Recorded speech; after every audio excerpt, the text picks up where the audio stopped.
président de l'OIDH, entendez, Observatoire ivoirien des droits de l'homme, honorables invités, révérends pasteurs et honorables guides religieux, chers amis de la presse nationale et internationale, mesdames et messieurs, en vos rangs, grades et fonctions, le Conseil des apôtres de Côte d'Ivoire, par ma voix, vous remercie pour l'intérêt que vous lui portez d'avoir répondu présent à cette conférence de presse. Il s'agit ici, pour le Conseil des apôtres de Côte d'Ivoire, de faire quelques préoccupations sur l'ordonnance numéro 2024-300-368 du 12 juin relative à l'organisation de la société civile. Nous allons entrer directement dans le vif du sujet. Je vais juste présenter le programme. Nous aurons 3 interventions. L'intervention de l'apôtre Zando Marc, qui est le président par intérim du CACI. L'intervention de l'apôtre Mohamed Sanogo et l'intervention de l'apôtre Moné Jeanne. Après ces 3 interventions, qui auront pour chacune d'entre elles 15 ou 20 minutes maximum, il y aura l'ouverture des questions. Et ensuite, nous achèverons, après 30 minutes, nous achèverons par un cocktail. Je voudrais donc, avec votre permission, introduire l'intervention de l'apôtre Zando Marc, président par intérim du CACI. Merci.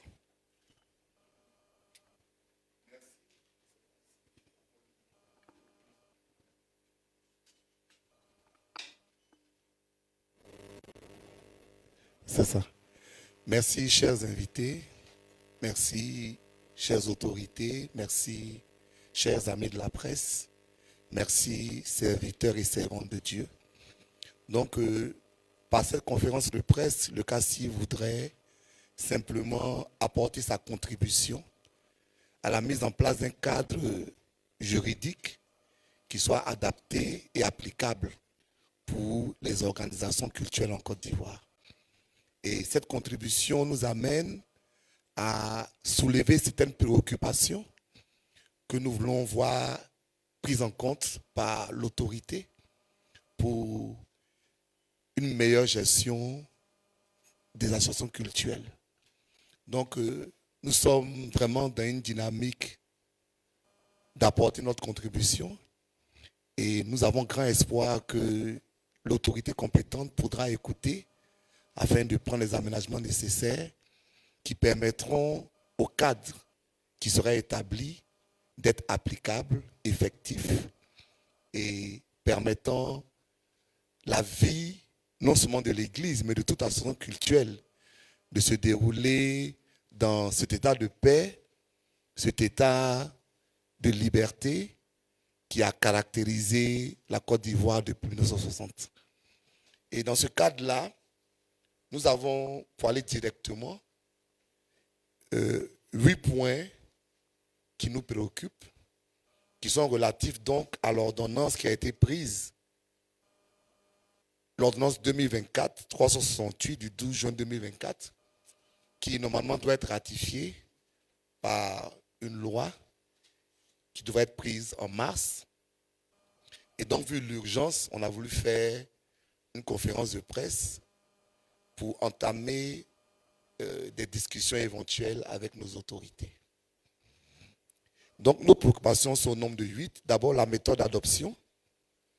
Le CACI note que le texte relatif à l'organisation des OSC a pris la forme d'une ordonnance. Nous pensons qu'il serait mieux que cela fasse l'objet d'un avant-projet de loi.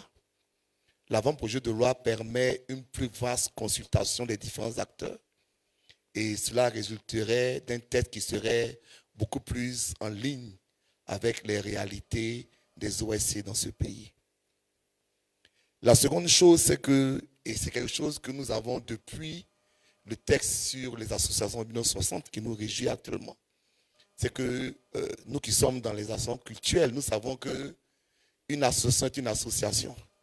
C'est-à-dire que ce soit l'association des ressortissants du village ou bien une église, c'est les mêmes textes qui les régissent.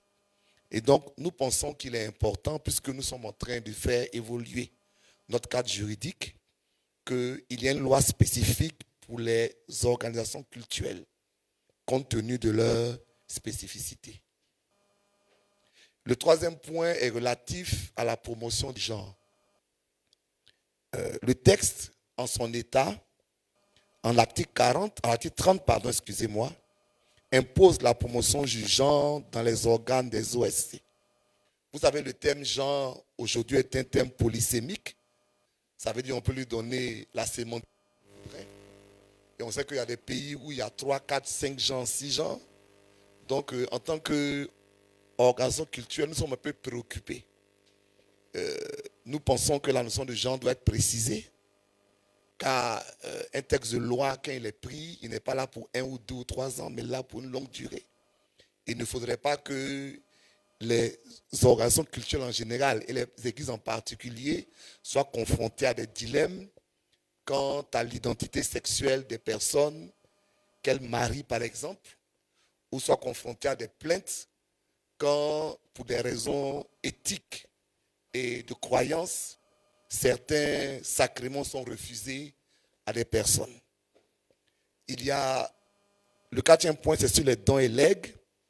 Il est dit que l'État de Côte d'Ivoire, l'article 32, pour être plus précis, que l'État de Côte d'Ivoire, pendant un décret en Conseil de ministres, pour déterminer les conditions dans lesquelles les OSC, c'est-à-dire pour nous, les organisations culturelles, peuvent recevoir des dons et des legs. Donc, pour simplifier, l'État prendra un décret pour légiférer sur les conditions de contribution dans l'Église. Nous croyons que cela peut être dangereux, étant donné que, du point de vue de la loi, il y a une séparation entre l'Église et l'État. Et l'Église n'est pas financée par l'État. Les mécanismes de financement de l'Église doivent lui être intrinsèques. Cinquièmement, il n'y a pas de rapport d'activité. L'article 37 institue des visites d'installation, infrastructures, toute autre réalisation assortie du rapport communiqué d'un délai d'1 mois au ministre chargé de l'administration du territoire et au ministre technique concerné. En l'article 48, il impose aux OSC de présenter chaque année au plus tard le 31 mars de l'année suivante à l'autorité chargée des OSC territorialement compétente un rapport général des activités de l'année écoulée et des rapports spéciaux en cas de requête de l'autorité. Donc, pour simplifier, les OSC cultuels dont les églises devront fournir de manière régulière des rapports non seulement annuels, mais en plus sur demande. Voilà. Donc, nous pensons qu'au nom du principe de la séparation de l'Église et de l'État, les églises n'ont pas à soumettre des rapports d'activité à l'État, ce qui pourrait entraîner des risques d'émission de la puissance publique dans l'atteinte des missions des églises dans leur développement. Nous savons que les églises doivent exercer dans le cadre du respect de l'ordre public, ce qui est d'ailleurs la seule exigence. Sixièmement, il y a l'intervention des religieux étrangers. Il ressort de l'article 77 que toute manifestation cultuelle impliquant une prise de parole publique d'un responsable ou guide religieux non national venant de l'étranger est subordonnée à une déclaration préalable adressée à l'autorité chargée des OSC territorialement compétente au moins 1 mois avant la tenue de l'événement, sous peine de suspension de la participation à la dite manifestation du responsable ou du guide religieux non national venant de l'étranger.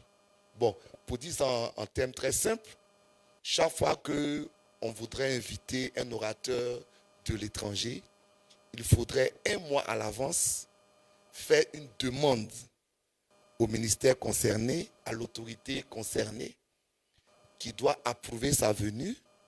Et si cette demande n'est pas faite, alors l'activité en question peut être suspendue ou la participation de la personne en question peut être annulée. Une telle disposition, selon nous, s'apparente à une immixtion de l'État dans les affaires de l'Église. Elle entraîne au surplus une rupture d'égalité de traitement des activités, entraînant des acteurs extérieurs. En effet, si on devait soumettre l'Église à de telles exigences, on devait le faire aussi pour les orateurs extérieurs dans le domaine de la finance, de la politique, du show business, de la culture en général, voire des ordres mystiques. Ce n'est pas le cas.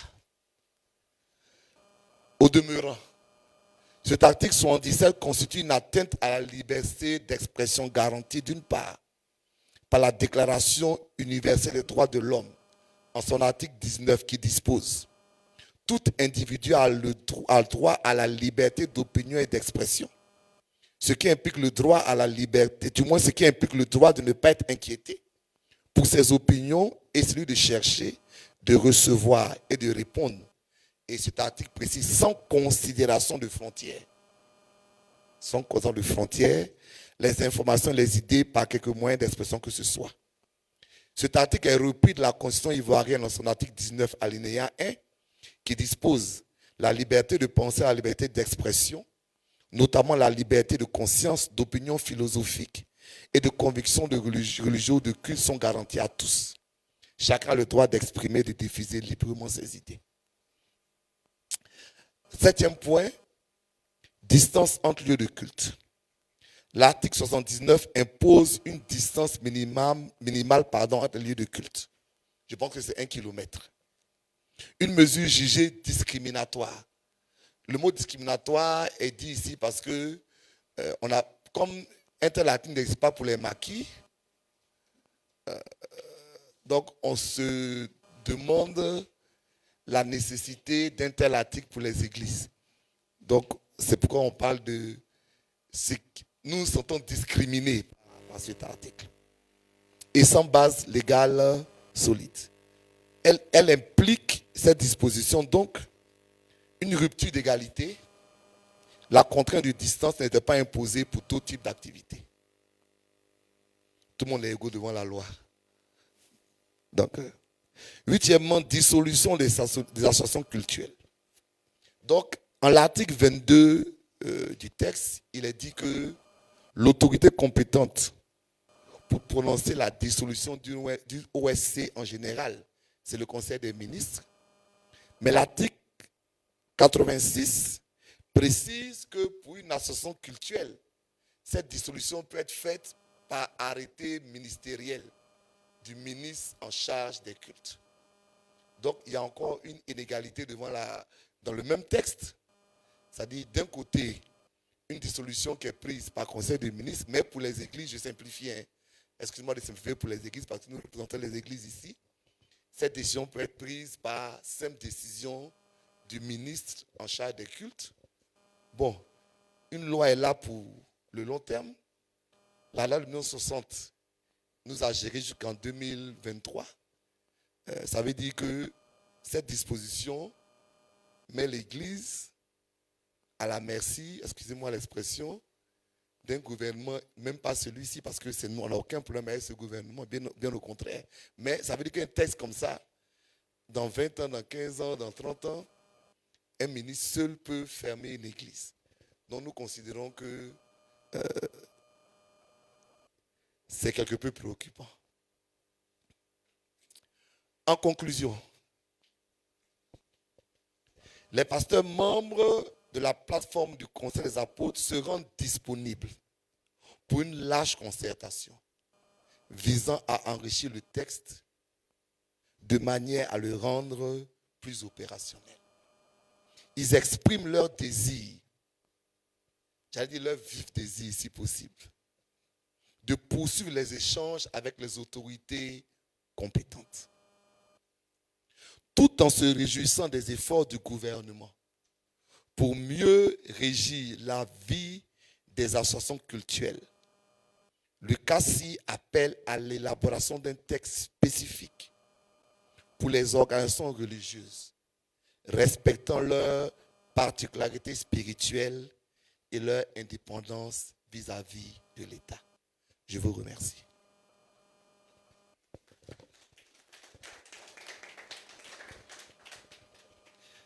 Donc, avant de prendre les échanges, je voudrais revenir brièvement sur les 2 premiers points et laisser la parole à mes collègues présents. Nous, membres du CACI et les églises nous représentons, et du Répit aussi, donc nous représentons ici des milliers d'églises. Notre préoccupation principale est de pouvoir contribuer à la mise en place d'un cadre juridique qui soit adapté et effectif. L'effectivité étant la garantie qu'il n'y ait pas, permettez-moi l'expression, de couac dans la mise en place effective du texte. Et en tant que les usagers de cette loi qui va être prise, nous avons voulu apporter nos préoccupations. Notre objectif principal, c'est de pouvoir contribuer à pouvoir faire évoluer le texte dans un sens d'une plus grande adaptabilité aux réalités des églises.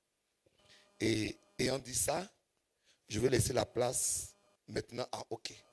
Je laisse la place à l'apôtre Komoué. Merci.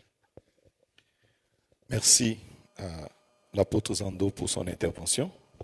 Il faut préciser que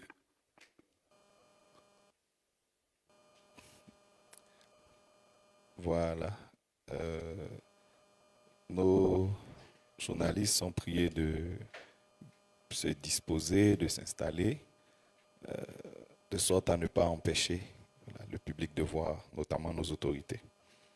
Il faut préciser que le CACI, donc la Conférence des apôtres de Côte d'Ivoire, n'est pas une fédération, n'est pas non plus une association, c'est une plateforme qui rassemble des leaders de différentes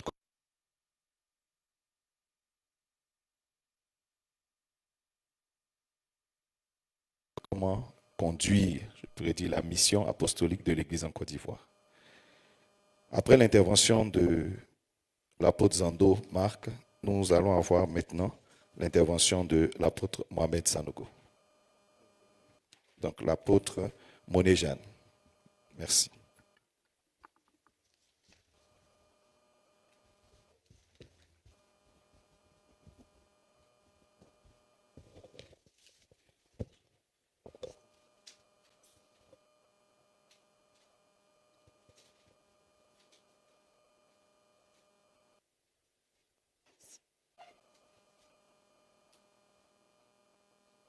Que le nom de notre Seigneur Jésus soit béni.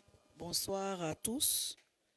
Bonsoir à l'honorable. Bonsoir à toutes les autorités qui nous font l'honneur de leur présence ce soir. Bonsoir à nos amis de la presse.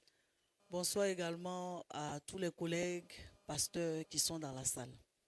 Et bien entendu à la table de séance. Je voudrais d'abord remercier l'apôtre Zando pour son brillant exposé qui nous donne d'entrée de jeu de comprendre ce qui nous réunit et ce qui fait pour nous donc l'objet de cette conférence de presse. À la suite de l'apôtre Zando, je rebondirai sur le point donc de la promotion du genre qui est soutenu par l'article 30 qui en substance impose la promotion du genre dans les organes des OSC. Et comme l'apôtre Zando pouvait le dire tantôt, la notion du genre aujourd'hui fait l'objet d'une élasticité qui est très préoccupante. L'élasticité du terme même, de la notion du genre même est préoccupante parce que ça va vite et d'un contexte à un autre, c'est compris différemment. Et nous, étant donc à la base un peuple africain, nous avons notre regard sur cette question du genre. D'Africains étant devenus serviteurs de Dieu, donc des sans nationalités, sinon des hommes et femmes de la nationalité du royaume, notre compréhension du genre est devenue encore plus précise, qui fait que cette mention-là de la promotion du genre doit être très circonscrite afin d'éviter que, dans le long terme, nous ne basculions dans ce qui deviendra pour nous-mêmes, au sein de nos communautés, un problème. Déjà, force est de noter que la Bible nous donne un canevas bien précis en matière de genre. Et c'est ce que nous développons aussi dans nos enseignements et dans nos messages. Ce qui ne nous laisse pas la tâche facile, parce que la notion large du genre a rattrapé quelques membres fragiles de nos églises, leur donnant la latitude de croire que la notion de genre du monde peut être applicable dans l'église. Nous voulons donc que notre préoccupation, sinon notre point de regard sur la promotion du genre soit pris en compte, afin d'éviter justement d'immiscer la compréhension du genre du monde dans l'Église. La question de la promotion du genre nous interpelle à un plus haut niveau. À un plus haut niveau. D'abord, en tant que pasteur, prédicateur de l'Évangile, mais en même temps en tant que parent.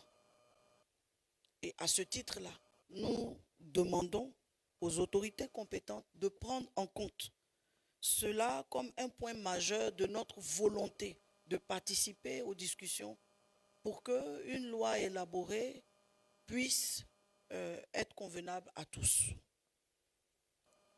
Après le point sur la promotion du genre soutenu par l'article 30, nous voulons intervenir également sur le point concernant les dons et legs, soutenu ici par l'article 32. Et le CACI s'interroge fortement sur le mécanisme, à savoir décision prise par décret. Ça nous interpelle à un plus haut niveau. Et nous voudrions donc attirer l'attention de l'autorité sur le fait que l'État ne saurait ni ne pourrait décider de la gestion d'une église, sinon des églises. Et à ce titre-là, quoique la loi étant dans sa phase d'éventuelle révision, elle doit faire l'objet ou sinon tenir compte de ce que la Bible, qui est notre boussole, recommande. Nous attirons donc l'attention de tous sur la question concernant les dons et les legs. Parce que je tiens à noter que l'Église, dans la grande notion de dons et legs, vit de dîmes et d'offrandes. De dîmes et d'offrandes. Et je ne suis pas sûr que dans un autre contexte associatif, donc dans les questions d'ONG et autres, eux, ils soient soutenus par les dîmes et les offrandes. Nous le sommes. Donc nous voudrions que cette question également soit révisée et prenne en compte les réalités bibliques qui sont les nôtres. L'immission donc de l'État dans la gestion des églises n'aurait pas son sens dans la mesure où nous ne vivons pas de subventions, nous ne vivons pas d'aide d'État. Nous vivons d'une organisation interne qui repose, comme je l'ai dit tantôt, sur les dîmes et les offrandes. Mon dernier point d'intervention pour ce soir, avant éventuellement des questions, va sur les rapports d'activité, qui ici est soutenu par l'article 47, qui stipule que toute visite, installation d'infrastructures et autres réalisations soit assorties de rapports communiqués dans un délai d'1 mois au ministre chargé de l'administration du territoire et au ministre technique. Je voudrais dire même déjà que ça prendrait un certain temps pour les personnes ici mentionnées de comprendre même le fonctionnement d'une église. Et donc, si ça devrait leur prendre un certain temps pour comprendre comment les églises fonctionnent, ça devrait leur prendre aussi un temps plus long pour gérer chaque église. Nous sommes éventuellement à plus de 40 000 églises en Côte d'Ivoire. Plus de 40 000 églises. ma question est très pernicieuse. Qui lirait ces 40 000 rapports d'activité? Pour moi, nous sommes en train de glisser tout doucement vers ce qui est une réelle inquiétude, glisser vers une immixtion de l'État dans l'Église. Et ça ne saurait ne pas être mentionné. Il ne serait pas bien pour nous de ne pas attirer l'attention de l'État sur le fait de la séparation de nos gestions et du fait du respect donc des gestions indépendantes. Les rapports d'activité, donc, au risque de me répéter, c'est un point sur lequel nous voulons demander à l'État de revoir son approche. Parce que ça nous obligerait à avoir beaucoup de craintes dans un contexte où nous devons avoir beaucoup de paix, communiquer beaucoup de paix, enseigner beaucoup de paix et répandre beaucoup de paix. Nous n'avons pas besoin aujourd'hui d'être plus préoccupés par ces questions-là que par d'autres. Nous demandons donc à l'État de nous associer, parce que nous le souhaitons, pour mieux défendre, quoique nous soyons d'accord avec l'évolution qui s'impose aujourd'hui, mais de nous associer aux discussions, afin que nous puissions mieux défendre notre point de vue, mieux défendre le cas des églises, le cas donc des organisations cultuelles, et que cette finalisation de loi-là débouche sur des points qui prennent en compte nos préoccupations. Que Dieu bénisse la Côte d'Ivoire, que Dieu bénisse le processus dans lequel nous sommes, parce que nous croyons que c'est un début de processus et qu'il portera. Que Dieu nous bénisse.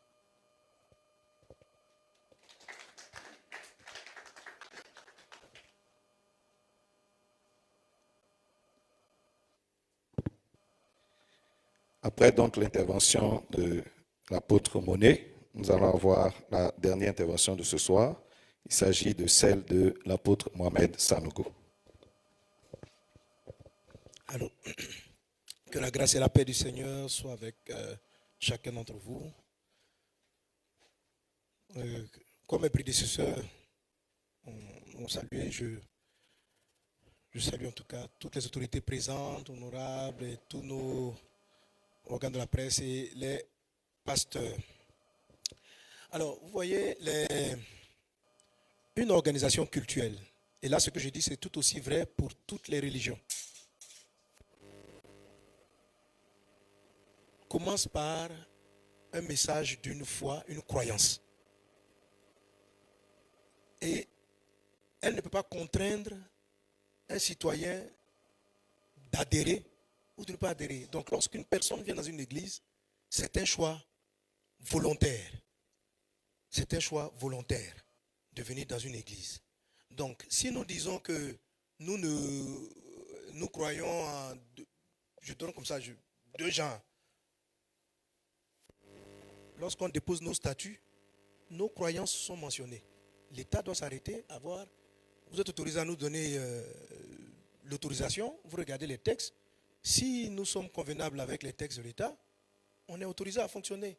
Dès cet instant, on devient responsable. Le jour où nous sommes dans le texte, vous pouvez nous interpeller que non, vous avez dit, vous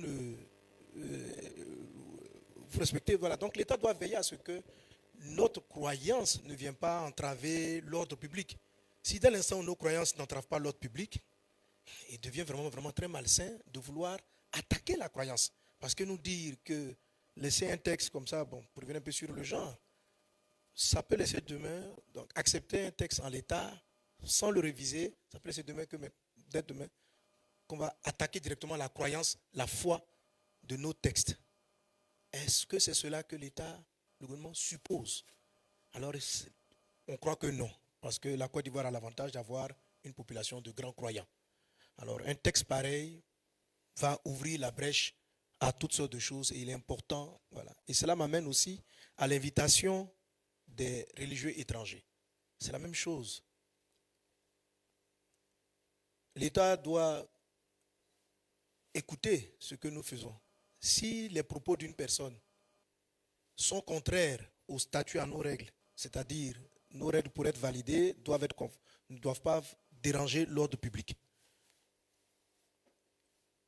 Si un orateur, qu'il soit national ou étranger, tient des propos qui suscitent des désordres publics, il est interpellé pour ce qu'il a dit.